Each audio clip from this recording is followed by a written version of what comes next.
Most real estate agents think that having a CRM is an amazing system that's going to follow up with leads for them and nurture them and convert them into actual clients. And that's what it should do. But adding someone into that system is the equivalent of adding something to your shopping cart online. When I go to Amazon, I'm like, oh, I need this and I need this and I need this. And I put everything in the shopping cart.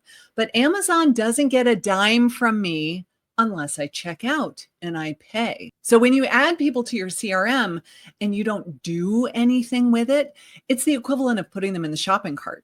They're there, but nothing's going to happen. So if your CRM does not have these things, you are definitely losing deals. So in this video, let me show you what you need to do every time you put a new lead into your CRM so that you do create a system that will follow up with these people for you automatically. I wanted to share my iPad, but my iPad is totally dead. So we're going to do this the old-fashioned way. We're going to do it with the computer instead.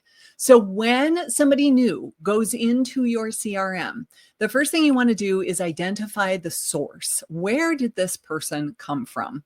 For me, most of the people that come into my CRM came to my website, they went to a landing page, they opted in for something, they filled out a form and gave me their contact information. And when they go into my CRM, they are immediately labeled with where did they come from?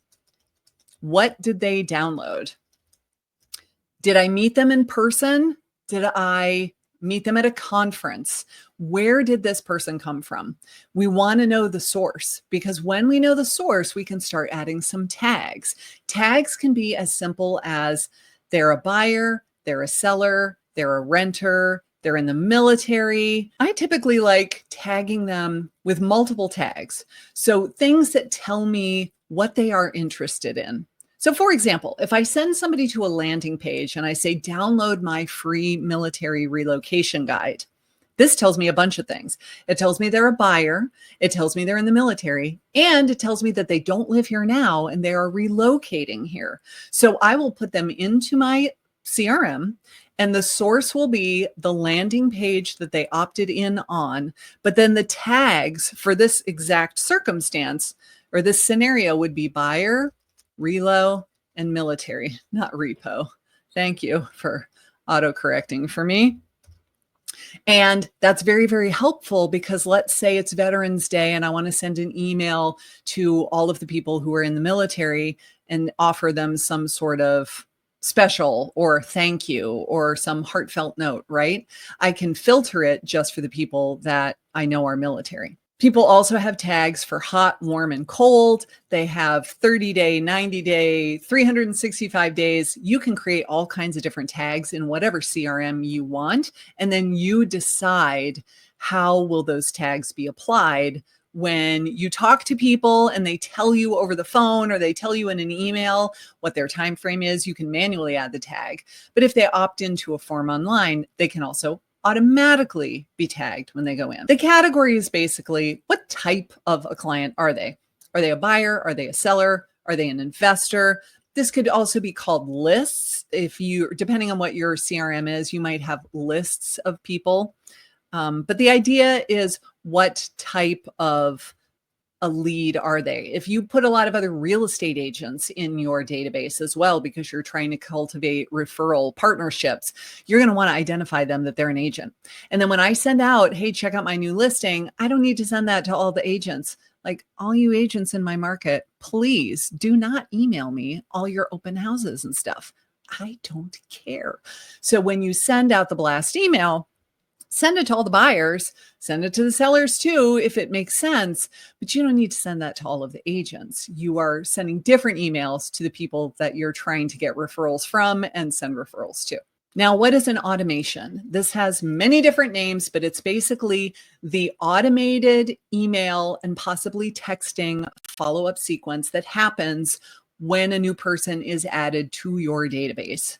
So if I have a landing page called How to Maximize the Profit of Your Home When You Sell, they're going to go into my CRM, and the source is going to be the name of the form that they opted in from. They're going to be tagged with seller. The category will be sellers. And you could even have like the city that they live in. If they opt in and you ask for their physical address, so you know where their home is located, you could have tags or lists for the city, the town that they live in. You can set it up however you like. And then the automated follow-up sequence should start. So if they opted in to receive a guide, the very first email that they receive says, here's your guide. Give it to them immediately. Please don't wait. Don't wait an hour. Don't even wait 10 minutes. The minute they hit submit, boom, they've got an email in their inbox, however long it takes for the server to send it to them. And it says, thank you so much for downloading that guide. Here it is. But then text messages will go out and emails will go out, and they will go out over time until the person responds. If you've got their phone number, you can also call them. I don't know if your CRM would automate that for you and it will dial the phone for you. If not, you're just going to call them. We don't have to overcomplicate it, right? I don't use dialers or anything like that. If they fill out a form, they put their phone number in, I call them. Whether that's 5 minutes later, 20 minutes later, an hour later, I call them. That's a beautiful thing about YouTube, is that speed to lead is not really a thing. If it takes me half an hour to call them, they are fine with it. I've never had anybody say, I'm sorry, since I downloaded your free guide, I found another agent. I'm going to use them instead. That's never happened. That has never, ever, ever happened, because they downloaded the guide because they've been watching all of my YouTube videos. So when I call them, they're excited to talk to me 99% of the time. So we want this automation to start, and it needs to be specific to the type of prospect that they are. So many of the CRMs include canned drip campaigns, and it's a buyer campaign, a seller campaign, a generic campaign, because I'm not really sure, are they a seller or a buyer? And when they get those generic sort of emails, what do you think happens? They don't open them. They delete it without reading. And eventually your emails start going to their spam folder because nobody is reading your emails. Instead, you want to write these emails that are customized for what it is that they opted in for. So how to maximize the proceeds of the sale of your house when you sell. They are clearly thinking about selling their house. I'm going to send them an email. Email number 1 says, thank you so much for downloading the guide. Here it is. Or requesting the guide. Here it is. Email number 2 would say something like, did you read the guide? Did you see mistake number 3? This is a huge thing that I run into over and over and over again. Are you making this mistake? And now they're going to think, oh, I better go look at that guide. I downloaded it, but I haven't even looked at it yet. They read it, number 3, and say, oh my gosh, I didn't know. The next email might say something like, so now that you've downloaded this guide, if you're truly serious about selling your house, I would love to do an equity analysis for you. And I show you how much equity you have, how much money you stand to profit in your pocket when you sell your house. If you'd like me to do that for you, click this link and schedule a time to talk to me. And so it goes to your Calendly link or whatever you use as your scheduling tool. So we offer value. Here's the guide. Let me answer a few questions for you. And then we make an offer. Do you want to have a conversation about this? If they don't respond, we send them more value emails. Then we send them another, hey, do you want to talk? Send them more value emails. Hey, would you like to talk? Because the entire point of this automation is to get them to respond. That's it. It's not necessarily to schedule an appointment with us, although that's awesome too. We just want them to reply. If they pick up the phone and they call you, now we turn off this automation and we have a conversation with them. We say, oh, tell me about your situation. And they're going to tell us why they're thinking of moving. So we want this to be done automatically through email and texting, if at all possible. Now, what if they reply to the email and they click the link to schedule a time to talk with you? That is the trigger. So if they click a link and they go to your calendar tool, or they go read another blog post, they go watch a video. Have you ever noticed how you can't type when people are watching? So whatever it is that they do, whatever action that they did, it was the trigger, and now it will create a new tag. So now it says they clicked the Calendly link, or they clicked the video link for whatever the name of your video is. And so we are putting those as tags as well. And again, this is all automated. So you tell the system when they click this link, add this tag. If they reply to the email, you can say, turn off this automation. So if the whole automation is about what's making you think of selling, what is your time frame, when are you thinking of selling your house, why are you planning to sell, and they respond to the email and they give you those answers, you don't want to keep sending them the emails because now you feel like a doughhead, right? Because they're going to keep getting these emails of like, why are you selling? And you say, we just had an hour-long conversation about that yesterday. So after you talk to them, you want to turn off the automation. If you can make the trigger that says, when they reply, stop this automation, start this one instead, that would be amazing.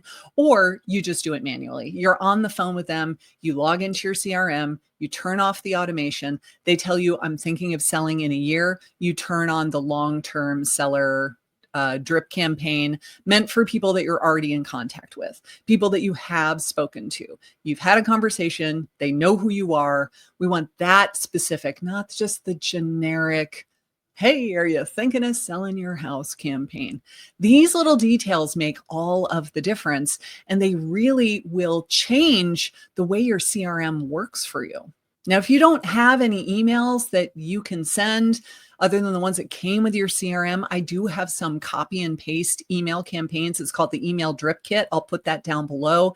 It is 4 different campaigns, one for a buyer, one for a seller, one for a relocation buyer, and one for a past client, so that we're just going to nurture them and they'll send us referrals over time.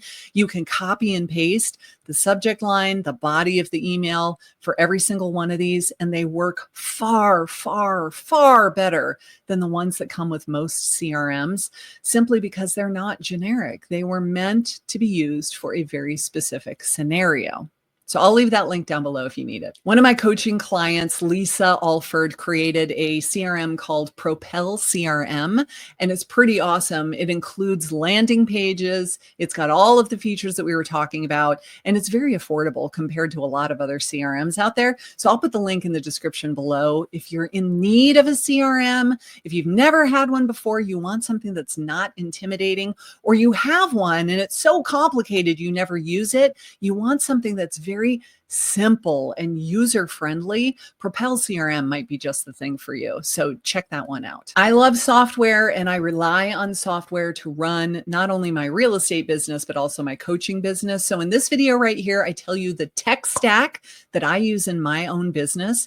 For someone who's making YouTube videos, these are the things that I think you really need to have. So go watch that video next.